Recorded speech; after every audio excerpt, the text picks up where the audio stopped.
ભવિષ્યલક્ષી કાર્યક્રમ કાલનો દિવસ કેવોમાં આપણે પંચાંગ દિન વિશેષ દિવસ રાતના ચોઘડિયા સાથે જ 12 રાશિના રાશિ ભવિષ્ય તેમજ આવતીકાલે જેનો જન્મદિવસ છે તેનું આવનારું વર્ષ કેવું રહેશે તે ટેરો કાર્ડના માધ્યમથી ખાસ જણાવીશું। તો આ તમામ બાબતોની ચર્ચા કરવા માટે આપણી સાથે જોડાઈ ગયા છે કિશન મહારાજ। દર્શક મિત્રો સૌને પ્રણામ, નમન, વંદન, સ્નેહથી સ્પંદન, દિલથી અભિનંદન। સૌ દર્શક મિત્રોને મારા જય શ્રી કૃષ્ણ, જય મહાદેવ, જય માતાજી। આપ સૌનું ભાવભર્યું હાર્દિક ભર્યું સ્વાગત છે આપના ખાસ કાર્યક્રમ લોકપ્રિય કાર્યક્રમ કાલનો દિવસ કેવોમાં। સૌને મારા વંદન।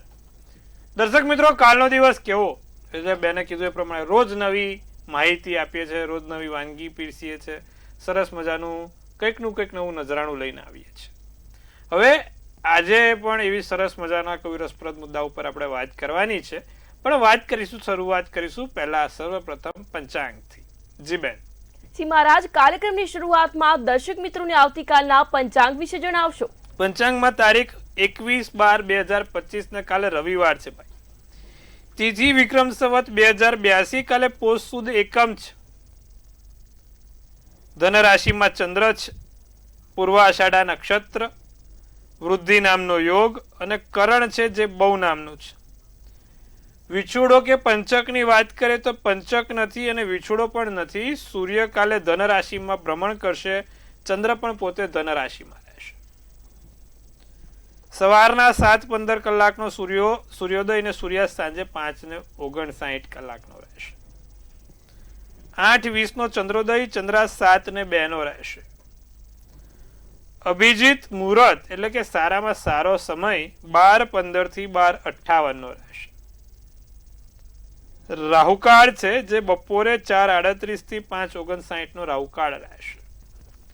અને રાહુકાળમાં બને ત્યાં સુધી કોઈ પણ પ્રકારના નવા કામ, સારા કામ ના થાય તેનું ખાસ ધ્યાન રાખો। રાહુકાળ એટલે કે ભાઈ કોઈ પણ પ્રકારના સારા કાર્યો ના કરવા માટેનો સમય। રાહુકાળમાં જો કોઈ કામ કરો તો એમાં વિઘ્નો બહુ આવતા હોય છે, માટે આપણે રાહુકાળમાં કોઈ કામ કરવાની સલાહ આપતા નથી। કાલે ફરીવાર રવિવાર છે, આમ તો ધનારક છે, કમૂરતા છે, કોઈ સારા કામ ના થાય, પણ કદાચ ના છૂટકે કોઈ કામ કરવું છે તેના માટે આપણે ચોઘડિયા જોઈને કરાશે। કાલના દિન વિશેષમાં આપણે શું છે તેની હવે વાત કરીશું। જી બેન। જી મહારાજ, હવે પંચાંગ બાદ દર્શક મિત્રોને આવતીકાલના દિન વિશેષ વિશે જણાવશો। કાલે રવિવાર છે અને રવિવારે એકમમાં તમે સમજો કે ભાઈ કેસર પેંડા માતાજીને 5 કેસર પેંડા તમારા માતાજીને કે અંબે માને કે તમારા કુળદેવીને ચડાવો ને, બહુ સારું, આખો મહિનો સરસ જાય। કાલે કેસર પેંડા ચડાઈને એક દેવી સુક્તમનો પાઠ કરવાથી સરસ મજાનો દિવસ પસાર થશે, નાના મોટા કામ થતા રહેશે। આટલું આવતીકાલે અવશ્ય કરજો, લાભ થશે। જી બેન। જી મહારાજ, હવે દર્શક મિત્રોને આવતીકાલના દિવસ અને રાતના ચોઘડિયા વિશે જણાવશો। દિવસ રાતના પ્રથમ ચોઘડિયામાં લાભ છે જે 9:56 થી 11:17 કલાકનું છે। બીજું અમૃત ચોઘડિયું 11:17 થી 12:37 કલાકનું છે। ત્રીજું શુભ ચોઘડિયું 1:57 થી 3:18 કલાકનું છે। તો આ 3 ચોઘડિયા ત્રણે સારા ચોઘડિયા છે। રાત્રિનું ચોઘડિયું શુભ રહેશે 5:59 થી 7:38 કલાકનું અને અમૃત ચોઘડિયું 7:38 થી 9:18 કલાકનું રહેશે। એટલે આ દિવસ રાતના ચોઘડિયા કોઈ પણ નાના મોટા સારા કામ કરવા માટેનો શ્રેષ્ઠ સમય છે। આ ચોઘડિયામાં જોઈને કોઈ પણ કામ કરો તો ફળ સારું મળે છે। હવે ફરીવાર કાલે માંગલિક કાર્યો ના થાય, નવા કામ ના થાય, સારા કામ ના થાય, પણ કોઈક એવું કામ આવીને ઊભું રહી ગયું છે, કરવું જ પડે એમ છે, તો આ ચોઘડિયાના સમય પ્રમાણે જો તમે એ કામ કરશો તો એ પ્રમાણે તમને એનું ફળ સારું મળશે, એનું ફળ શ્રેષ્ઠ મળશે। માટે આપણે સારા ચોઘડિયાના સમયે કંઈક નાનું મોટું કામ કરવું હોય તો એની છૂટ છે, બાકી નહીં। તો દર્શક મિત્રો, આજે આપણે દિવસ રાતના ચોઘડિયાની પણ વાત કરી। ફરીવાર ધનારક કમૂરતામાં કોઈ પણ માંગલિક કાર્ય થશે નહીં તેની ખાસ નોંધ લેજો। જી બેન। જી મહારાજ, હવે કાર્યક્રમમાં આજનો જે વિશેષ અને રસપ્રદ મુદ્દો છે તેના વિશે દર્શક મિત્રોને માહિતી આપશો. ભાઈ, કાલે આપણે જે સરસ મજાનો પ્રશ્ન લીધો તો લોકોએ મને એવું પણ પૂછ્યું કે મહારાજ, તમે આટલું સરસ મજાનો તમે મકાન ઉપર આની પર કર્યું, તો મકાન કયા પ્રકારનું, કેવા પ્રકારનું લેવાય એની પર પણ અમને માહિતી આપો. તો આજે એવી જ આપણા એક ખાસ દર્શક મિત્રની કહેવાય છે કે ભાઈ હતી કે મહારાજ, તમે આની પર સરસ મજાનું અમને થોડુંક જ્ઞાન આપો કે મકાન તો ચલો તમે સમજાવ કે કેવા ફ્લોર ઉપર ક્યારે હોય લેવાય, પણ મકાનની ભૂમિનો આકાર કેવો હોવો જોઈએ, કેવી જગ્યાએ લેવાય, શું કરાય, તો એ પણ કે સમજાવશો તો અમને ખૂબ મજા આવશે. તો આજે એ આપણે દર્શક મિત્રનું માન રાખીને આપણે આ પ્રશ્નનો જવાબ આપવાનો પ્રયત્ન કરીએ છીએ. પ્રથમ કે મકાન કેવા પ્રકારનું લેવાય, કયા પ્રકારનું સારું અને કયા પ્રકારનું ખરાબ. તો જીવનમાં ક્યારેય ત્રિકોણિયું મકાન ના લેવાનું નહીં. ત્રિકોણનું જે મકાન થતું હોય ને, મકાન ત્રિકોણીય પ્લોટ હોય, ત્રિકોણીય મકાન હોય, એ ક્યારે પણ સારું ફળ આપતું નથી. તેની પાછળનું કારણ એ છે કે જે ત્રિકોણનો જે ટ્રાયેંગલ જે કહેવાય પોર્ટ થાય એ મંગળને અધીન હોય છે, અને ત્રિકોણીયા પ્લોટમાં કે ત્રિકોણીયા મકાનમાં જો તમે રહેવા જાઓ તો એ મંગળની અસર શરૂ કરે અને મંગળનું કામ તોડફોડ કરવાનું, આગ અને ક્યાંક ને ક્યાંક નાની મોટી સર્જરી પણ મંગળ કરાવે છે. એટલે કે ભાઈ, અને મારા ત્યાં ઘણા લોકોના એક્સપિરિયન્સ પણ છે કે જે લોકો ત્રિકોણીયા પ્લોટમાં રહેવા ગયા તે લોકો ક્યાંક ને ક્યાંક હેરાન થયા, કે ક્યાંક ને ક્યાંક એમના ઘરમાં નાની મોટી આગનો બનાવ થયો, ચોરીનો, લૂંટફાટનો બનાવ થયો, કે પછી ઘરમાં આકસ્મિક બીમારીઓ આવીને ઊભી રહી જાય છે. માટે કોઈ દિવસ ત્રિકોણીયો પ્લોટ લેવો કે ત્રિકોણીયું મકાન ના બનાવવું, આ બહુ ખાસ ધ્યાન રાખવું. બીજું કે જે ગોળાકારનું હોય, એટલે કે ગોળ આકારનું આખું પ્લોટ કે મકાન બનતું હોય તે પણ સારું ગણવામાં આવતું નથી. એકદમ ગોળ, તેવું ગોળાકાર પણ નહીં સારું. પછી જે યુટર્ન વાળું આવે, યુ પ્રકારનું મકાન કે પ્લોટ બનાવે છે અમુક લોકો, એ યુ પ્રકારનો પણ મકાન કે પ્લોટ લેવો હિતાવર નથી, કે એવું બનાવવું હિતાવર નથી. આમ અમુક લોકો આખું આમ યુ પ્રકારનું બનાવે છે. તો ભાઈ, આવા પ્રકારના મકાન કે પ્લોટ લો તો ક્યાંક ને ક્યાંક દરિદ્રતા આવે છે, પૈસાના વ્યય થાય છે. ગોળાકાર કરીને પ્લોટ પણ નહીં કરવાનો, એ પણ ખાસ ધ્યાન રાખવાની. તો મકાન કયું સારું, મકાનનો કયો ભાગ સારો, મકાન કેવું સારું, તો ચોરસ પ્રકારનું મકાન હોય, એકદમ ચોરસ કે પછી લંબચોરસ, એ મકાન સર્વશ્રેષ્ઠ ફળ આપે છે. જે મકાનમાં ચોરસ કે લંબચોરસ પ્રકારનો કાં તો પ્લોટ હોય, કાં તો પછી એનું સ્ટ્રક્ચર એવી રીતે ઊભું થયું હોય, તો એ ચોક્કસથી સવાયું ફળ આપે છે. માણસની એ જગ્યા પરથી અભિવૃદ્ધિ થાય છે, માણસની એ જગ્યાથી આગળ ચડતી થાય છે. સાથે એમાં પણ જ્યારે તમે મકાન બનાવો ત્યારે દરવાજો, મુખ્ય દરવાજો ઉત્તર દિશા બાજુ હોય અને બાકીની 3 દિશામાં દિવાલ ચણાયેલી હોય, તો એ મકાન 100% તમને લાભ કરશે. એટલે કે જે ઉત્તર બાજુની દિશા છે એ બાજુમાં દરવાજો કે ભાગ આખો છોડી દેવાનો, ત્યાં તમે કાચની પેલી સ્લાઇડિંગ કે ગમે તે કરી શકો. અને જે બાકીના 3 ભાગ છે ત્યાં દિવાલ હોય તો એ પણ સારુંમાં સારું, શ્રેષ્ઠમાં શ્રેષ્ઠ ફળ આપે.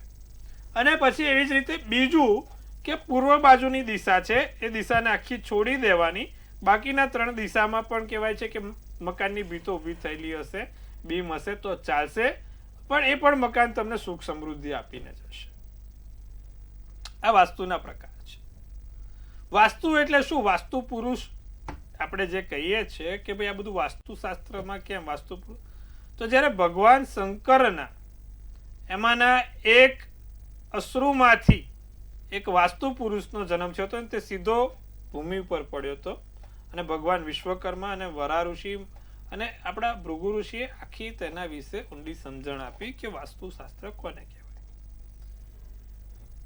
તો જ્યારે વાસ્તુશાસ્ત્ર પ્રમાણે આપણે મકાનની ખરીદી કરતા હોય ત્યારે એ પણ ધ્યાન રાખવું કે જ્યારે તમે જે તે મકાન કે પ્લોટ ખરીદો છો ત્યાં આજુબાજુમાં કોઈ ગોટાળો ના હોવો જોઈએ. એટલે કે ભાઈ તમે આજુબાજુમાં ખડબચડી જમીન ના હોવી જોઈએ, આજુબાજુમાં ઢાળવાળી જમીન ના હોવી જોઈએ, આજુબાજુમાં કોઈ પણ પ્રકારની ગટરની પાઇપલાઇન ના જતી હોવી જોઈએ. તે વસ્તુનું ખાસ ધ્યાન રાખવાનું. એટલે કે નાળું ના હોવું જોઈએ. આજુબાજુમાં જો ખરબચડી જમીન હશે તો એ ભૂમિ દોષ લાગશે. આજુબાજુમાં કોઈ ગટરનું નાળું જતું હોય તો રાહુ દોષ લાગશે.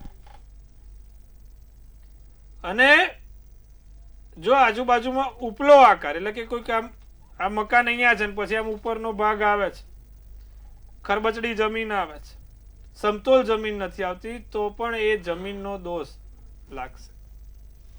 માટે સમતલ જગ્યા ઉપર હોય, સમતલ ક્ષેત્ર પર હોય એ જમીન 100% સવાયું ફળ આપે છે. તો આવા પ્રકારની જમીન લો તો એ તમને લાભ આપે. તો આજે મિત્રો સરસ મજાની આપણે વાત કરી છે કે જમીન કેવા પ્રકારની લેવી, મકાન કેવા પ્રકારનું લેવું, પ્લોટ કેવા પ્રકારનો લઈ શકાય જેથી તમને લાભ થાય. કારણ કે તમે જ્યારે જમીન મકાન લો છો તો એના તમને વાઇબ્રેશન 100% ઇફેક્ટ કરે છે. ભૂમિ સંતુલિત છે. ભૂમિ તમને ખબર હોય તો પૃથ્વી પશ્ચિમથી પૂર્વ તરફ ફરતી રહે છે, એના મેગ્નેટિક વેવ્સ મૂકતી રહે છે. અને આનું ફીલ કરવું હોય તો તમારા પગ અડધો કલાક માટે જે કાચી જમીન હોય ને અથવા તો ભીની માટીવાળી જમીન ત્યાં મૂકીને અહેસાસ કરજો. તમને આ ભૂમિનો અહેસાસ થશે કે ભૂમિના વાઇબ્રેશન્સ કેવા હોય છે, શું હોય છે. એકાંતવાળી જગ્યા ઉપર કાચી ભીની માટીવાળી જમીન ઉપર તમે અડધો કલાક ખાલી તમારા બે પગ ખુલ્લા પગ કરીને મૂકવાનું તો તમને ચોક્કસ તેનો અહેસાસ થશે. એટલે કહેવાનો મિનિંગ એ છે કે આ વાઇબ્રેશન્સની અસર છે ભાઈ, ભૂમિની અસર છે. અને ક્યાંક ને ક્યાંક દરેક મનુષ્ય પૃથ્વી પર થતી જ હોય.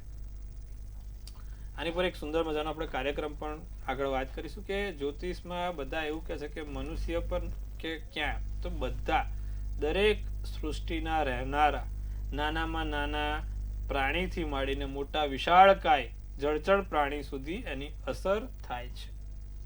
અને આના એક સાદું ઉદાહરણ પણ મેં પહેલા પણ કીધું હતું ને અત્યારે બી કહું છું કે ભાઈ પૃથ્વીનો ગોળો લોહચુંબક જેવો છે. તમે પછી નાનામાં નાનો મેગ્નેટિક હોય કે મોટામાં મોટું મેગ્નેટિક હોય, તમે કદાચ આ પ્રયત્નો કરજો કે નાનામાં નાનો લોખંડનું કણ હશે ને પણ એ કહેવાય છે ને કે આજુબાજુમાં ક્યાંક થોડુંક આવશો તો તરત ચોંટી જશે, અને મોટો મોટો પેલો લોહચુંબક હશે ને એ પણ ચોંટી જશે. એમ જે આપણા 9 ગ્રહો છે તે પૃથ્વીના મોટા લોહચુંબકથી જોડાયેલા છે. ક્યાંક ને ક્યાંક એની સીધી અસર થાય. આવું હું વિજ્ઞાનની દ્રષ્ટિથી આપણા જ્યોતિષને બહુ સારું કાલે જ કીધું તો આપણે અપડેટ કરીએ છીએ આખા વર્ઝનને. અને એના માટે મને તમારી પણ જરૂર છે, તમારા લોકોના આશીર્વાદ જોઈએ છે જેથી આપણે સમાજને કંઈક નવું આપી શકીએ અને આપણું ધર્મશાસ્ત્ર જ્યોતિષશાસ્ત્ર કેટલું સચોટ છે તે બતાવી શકીએ. તો મિત્રો સરસ મજાની આજે વાત કરી. આવતીકાલે ફરી નવી રસોઈ આપણે લાવીશું, નવી વાનગી લાવીશું, કંઈક નવું પીરસીશું. તમારે લોકો પણ આપણે પણ મંતવ્યવાળા વાનગી શો ચાલુ કર્યો, તમારે પણ રજીસ્ટર કરવું હોય તો કરવાનું હો સાહેબ, મજા આવશે. તો હવે આગળ વાત કરશું આપણે 12 રાશિના રાશિ ભવિષ્યની. જી બેન. જી મહારાજ, હવે રાશિ ભવિષ્યની શરૂઆત કરીએ તો દર્શક મિત્રોને મેષ, વૃષભ અને મિથુન રાશિના જાતકોનું આવતીકાલનો દિવસ કેવો રહેશે તે જણાવશો. પ્રથમ રાશિ મેષ રાશિ. વ્યસન મૂકી શકાય. જે લોકોને વ્યસન છે નાનું મોટું કોઈક જગ્યાએ તો વ્યસન મૂકી શકો. મન ચંચળ બનશે. દિવસ સારો રહેશે. આસપાસનું વાતાવરણ પોઝિટિવ રહેશે. આસમાની શુભ કલર શુભાંક 1 રહેશે. વૃષભ રાશિ. લોકોને તમારાથી ખોટું ના લાગે ભાઈ તેનું ધ્યાન રાખજો. તમારા બોલવાથી તમારા વિચારવાથી કોઈને ખોટું ના લાગે. મૂંઝવણ રહ્યા કરે, ખબર નથી પડતી શું કરવું શું નથી કરવું. અત્યારે આમ મોઢા ઉપર હાથ રાખીને બેઠા છો, ખબર નથી શું કરાય શું ના કરાય. ચિંતા ના કરો, મૂંઝવણ દૂર થઈ જશે. કડવાશ માફ કરો લોકોની. કોઈક બોલી ગયું હોય તો જવા દેવાનું, મગજ ઉપર નહીં રાખવાનું. સંબંધો મધુર બનાવો, સારા બનાવો. રાતો શુભ કલર શુભાંક 5. મિથુન રાશિની વાત કરીએ તો પૈસા સાચવીને વાપરવા. ગમે આવે પછી વાપરી કાઢો, પછી છેલ્લે ઠંઠન ગોપાલ થઈ જવાય છે. બરોબર છે, પણ આપણે નહીં થવાનું. પૈસા સાચવીને વાપરવાના. ખોટું ટેન્શન નહીં લેવાનું. બધું ધીરે ધીરે પાસા પડતા જશે. હો ભાઈ, પરિવાર સાથે સમય વિતાવો, પરિવારને સમય આપો, પરિવાર સાથે વાતચીત કરો, સંબંધો સારા અને મજબૂત બનાવો. નારંગી શુભ કલર, શુભાંક 7 રહેશે. જી બેન. જી મહારાજ, હવે કર્ક સિંહ અને કન્યા રાશિના જાતકોનો આવતીકાલનો દિવસ કેવો રહેશે તે જણાવશો. કર્ક રાશિના અનુભવથી શીખવા મળે. જ્યાં ના પહોંચે રવિ ત્યાં પહોંચે કવિ, ને જ્યાં ના પહોંચે કવિ ત્યાં પહોંચે અનુભવી. અનુભવ બહુ મોટી વસ્તુ જ ભાઈ. અનુભવથી બધું શીખાય. અતિથિ મહેમાન ઘરે આવે અને મહેમાનથી કંઈક નવું જાણવા મળે. વિચારોમાં પરિવર્તન આવશે, નવા વિચારો આવશે, જીવનમાં ખુશી અને સંતોષ આવશે. સોનેરી શુભ કલર, શુભાંક 8 રહેશે. સિંહ રાશિના પૈસા ખોટી રીતે વેડફાય નહીં, તેનું ધ્યાન રાખજો. નોકરીમાં દિવસ સારો પસાર થશે. જે લોકોને નોકરી નથી એ લોકો ઘરે આરામ કરે. ઘરમાં નવી વસ્તુ આવે, સંબંધોને ઊંડાણપૂર્વક સમજવાનો પ્રયત્ન કરજો. પૂરો શુભ કલર, શુભાંક 4 રહેશે. કન્યા રાશિની વાત કરીએ તો વેપારલક્ષી કોઈ નવી યોજનાઓ બને, વેપારમાં નવા સારા એવા કામ થાય. આંખોની સમસ્યા રહ્યા કરે. વિચારો શેર કરીને તમે નવા વિચારોને કોઈક નવી મહત્વની દિશા આપી શકો છો. પોઝિટિવ એનર્જીનો ઉપયોગ તમારા માટે ખૂબ સારો છે. વાદળી શુભ કલર, શુભાંક 2 રહેશે. જી બેન. જી મહારાજ, હવે કાર્યક્રમમાં આપણી સાથે સમસ્યાઓને લઈ દર્શક મિત્રો જોડાઈ ચૂક્યા છે. હેલો. હેલો. જી બેન, કેવો લાગે છે તમને અમારો કાર્યક્રમ? બહુ સરસ લાગે છે, બધું જાણવા સારું મળે છે બધું. જી બેન. હા, તો મારા બાબાનો જન્મ તારીખ છે 23/12/93. જન્મ સમય? સમય સવારે 11 વાગે. અને સ્થળ? અને સ્થળ ચેતરસુંબા છે. અને એની 23 તારીખે એની બર્થડે આવવાની છે. તો એને નોકરી બદલી છે, કેવું રહેશે? અને એને ગાડીની ઈચ્છા છે લેવાની, તો કેવું રહેશે? જી બેન. મેષ રાશિનો ચંદ્ર, કુંભ રાશિનું લગ્ન, અશ્વિની નક્ષત્ર, દસમની તિથિ, ગુરુવારનો દિવસ છે. કુંડલીમાં શનિ સ્વગૃહી છે, એટલે એક તો ગાડીની ઈચ્છા આ વર્ષે 100% પૂરી થશે. કુંભ રાશિનો શનિ લગ્નના સ્થાનમાં જાન્યુઆરી મહિના પછી લેવડાવજો, પણ 14 જાન્યુઆરી પછી લેવડાવજો, એ પહેલા નહીં. એટલે એક તો એને આ એક ઈચ્છા સર્વોત્તમ છે, બહુ જ સારી છે, પૂરી થશે. નોકરીમાં ફેબ્રુઆરી માર્ચ પછી એનો કોઈક બદલાવ થઈ શકે એમ છે. ટૂંકમાં 2-3 મહિના પછી એને નોકરીમાં સ્થળાંતર થાય. ગાડી તો 1 મહિનામાં આવી જશે, એની કોઈ ચિંતા ના કરતા. શું કરવાથી એના માટે સારું રહે? એને દરરોજ જે રાહુના મંત્ર જાપ કરાવો. ઓમ બ્રાંગ બ્રિંગ બ્રોંગ સ રાવે નમઃના મંત્રના જાપ કરે અને નિત્યક્રમ પ્રમાણે ગોમેદનો રત્ન 3જી આંગળીમાં પહેરવાનું રાખે, જેનાથી એને લાભ થાય. તો આટલું કરાવીશું, એના માટે સારું રહેશે. જી બેન. જી મહારાજ, આપણી સાથે અન્ય દર્શક મિત્ર પણ જોડાઈ ચૂક્યા છે. હેલો. જી બેન. હા, હેલો. જન્મ તારીખ 18/5/99. જન્મ સમય? જન્મ સ્થળ ભાવનગર. જન્મ સમય રાત્રે 8 વાગે. આપની સમસ્યા? પોલીસમાં ફોર્મ ભર્યું છે અને નોકરીના યોગ છે. કન્યા રાશિનું ચંદ્ર, મકર રાશિનું લગ્ન, હસ્ત નક્ષત્ર, રવિવારનો દિવસ છે.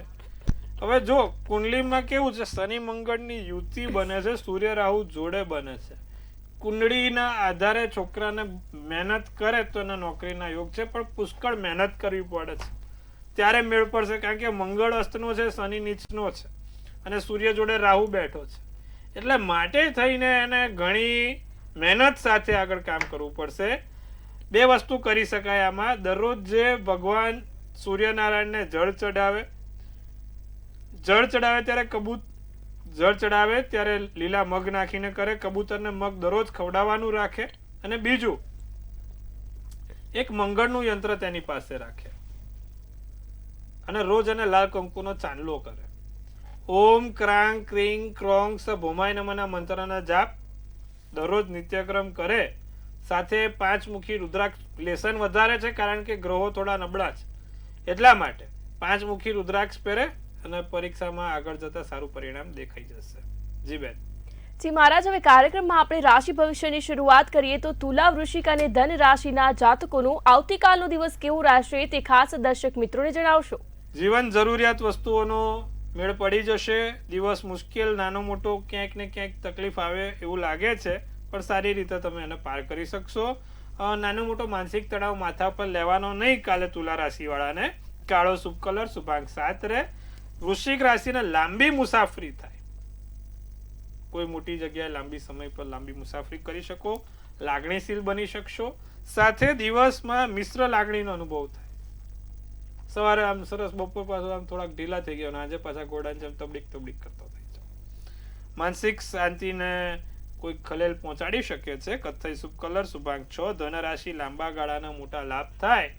ક્યાંક ઊંઘવામાં તકલીફ થતી જણાય છે. આંખો બંધ કરો પણ ઊંઘ ના આવે. અનિદ્રાની સમસ્યા. કામમાં મન નથી લાગતું. અંગત સંબંધોમાં શંકાઓ અને ચિંતાનો અનુભવ થઈ શકે છે. પોપટી શુભ કલર શુભાંક 4 રહેશે.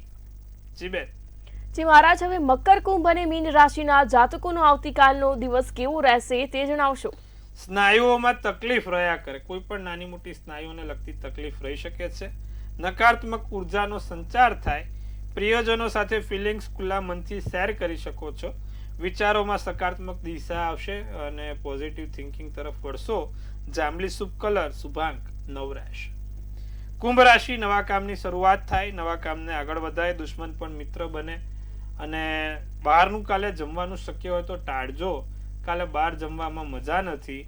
દિવસ સારો પસાર થશે. કેસરી શુભ કલર શુભાંક 2 રહેશે. મીન રાશિ, શરીરને પૂરતો આરામ આપો. યોગ્ય આરામ કરો. માથા ઉપર કારણ વગર ટેન્શન લઈને કોઈ મતલબ નથી ભાઈ. કિંમતી વસ્તુઓનું ધ્યાન રાખો. સોના, ચાંદી, પર્સ, પાકીટ અને તમારા અગત્ય મોબાઈલ ફોન. મહેનત કરજો. ભરોસો કોઈની ઉપર કરતા નહીં. સમજી વિચારીને કામ કરીશું. આસમાની શુભ કલર શુભાંક 6 રહેશે. જી બેન.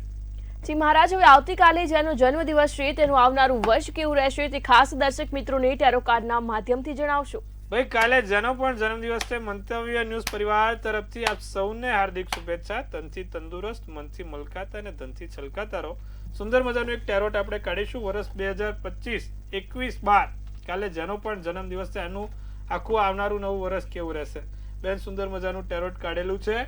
ભાઈ ધ્યાન રાખજો, ધ હેંગમેન છે, મેજર આલ્કાના કાર્ડ છે. કોઈ લટકાઈ ના દે તો તમે ના લટકી જતા. જો આ લટકેલું કાર્ડ છે. ધ્યાન રાખવાનું. ટૂંકમાં કોઈની વાતોમાં આવીને ક્યાંય ખોટા રોકાણ, પૈસા આપવા લેતા પહેલા વિચારજો. બીજું આ પ્રમાણે તો કહેવાય છે કે લખેલું છે કે ભાઈ ક્યાંક ને ક્યાંક કોઈ તમને નીચે પાડવાનો, ટાંટિયા ખેંચવાનો પ્રયત્ન કરશે તો ધ્યાન રાખવાનું છે આજુબાજુમાં કોણ છે આપણા માટે. ઓબ્ઝર્વેશન બહુ મોટી સ્કિલ છે. અને સાથે લેક ઓફ કંટ્રોલ. તમારે ક્યાંય તમારો આત્મવિશ્વાસ ઘટાડવાનો નથી. મજબૂત વિલ પાવર અને મેન પાવરથી આગળ વધવાનું છે. વિશ્વાસ જીતીને, લોકોનો વિશ્વાસ જીતીને તમે આગળ રાજા બનવાનું છે. તો આ વર્ષ આમ જોવા જાવ તો સારું છે. 2-4 વસ્તુ કીધી છે જે ધ્યાન રાખવા જેવી છે, તેને રાખજો. શું કરવાથી વર્ષ સારું અને સુંદર જાય. જેનો પણ કાલે જન્મદિવસ છે, નિત્યક્રમ પ્રમાણે ભગવાન સૂર્યનારાયણને જળ ચડાવે. સૂર્યનારાયણને જ્યારે જળ ચડાવે ત્યારે ચપટી હળદર નાખીને ચડાવે. ચોક્કસથી લાભ થશે. આખું વર્ષ કરજો, લાભ જોવાશે. જી બેન. જી મહારાજ, કાર્યક્રમમાં અમારી સાથે જોડાયા દર્શક મિત્રોને આટલી સરસ માહિતી આપી તે બદલ આપનો ખૂબ ખૂબ આભાર. હર હર મહાદેવ. ખૂબ શુભેચ્છા આપ સૌને.